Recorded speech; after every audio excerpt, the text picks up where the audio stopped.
Mr. Speaker, I want to thank, first of all, the gentleman from New York. I want to thank Mr. Ingle. He is the ranking member of this committee, but he has also been the leader in authorizing this critical legislation, but also has been such a prophetic voice on this subject of Syria policy from the beginning, from that first day when we saw people out on CNN, out on the streets in Damascus, saying peaceful, peaceful, only to see the automatic weapons of the regime open up on those citizens. From that day forward, he has tried to focus us on this issue, and I wish this body and I wish the White House had done more to heed his calls. For what we have now is a grim lesson in human suffering. The Syrian regime has launched wave after wave after wave of unrelenting destruction. And I'm talking about the airstrikes, the chemical weapons, the starvation, the industrial scale torture, and the deliberate targeting, as we've seen time and time again, of hospitals and of schools and of marketplaces with precision bombs, and then with crude barrel bombs, and then with the chemical weapons. These are the hallmarks of life for millions of people in Syria. And the number of dead from this alone exceeds 450,000. And another 14 million souls have been driven from their homes. You know, ISIS plays a role also for the people of Syria in the role of violence that they face there. And so it is that they face this twin challenge.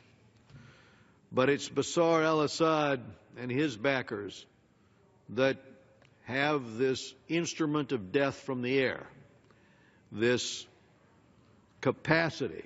It is Russia, it is Iran and Hezbollah who now are the primary drivers of the death and the destruction.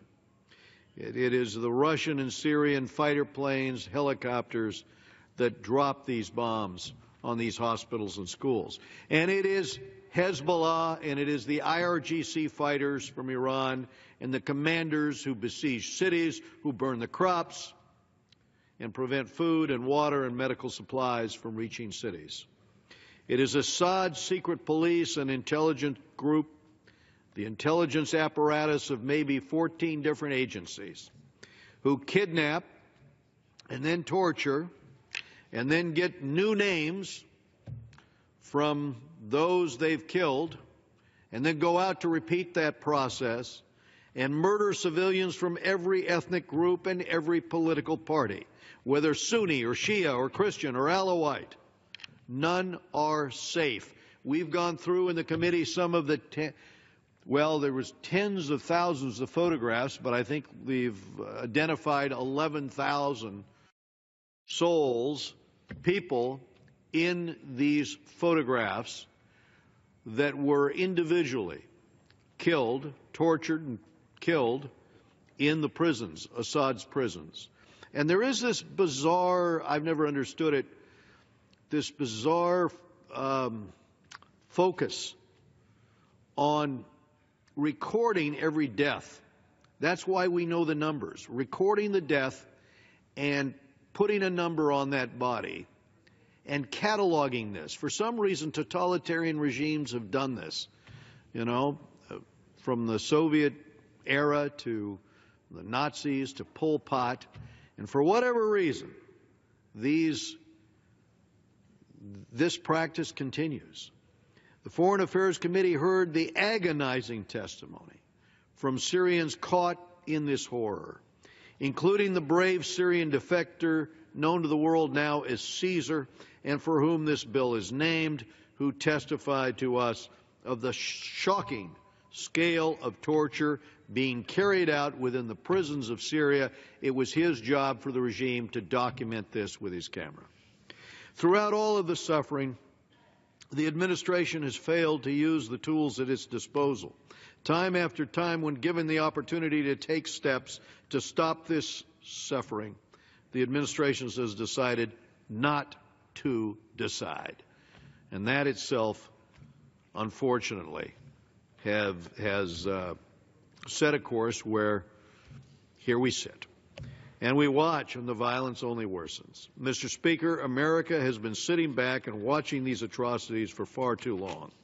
Vital U.S. national security interests are at stake, and from increased humanitarian aid to serious increased assistance to the moderate opposition, to safe zones, to the application of U.S. economic power, there are options available. These options are available to us.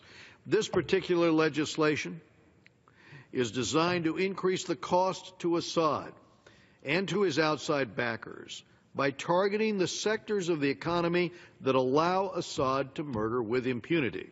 And under the bill, foreign companies and banks will have to choose between doing business with that regime that is carrying out these kinds of practices or with the United States.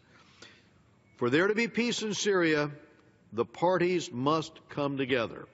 And as long as Assad and his backers can slaughter the people of Syria with no consequence, there is no hope for peace. So, Mr. Speaker, this bill is long overdue. I urge all members to support the legislation as we seek to ease the suffering of the Syrian people.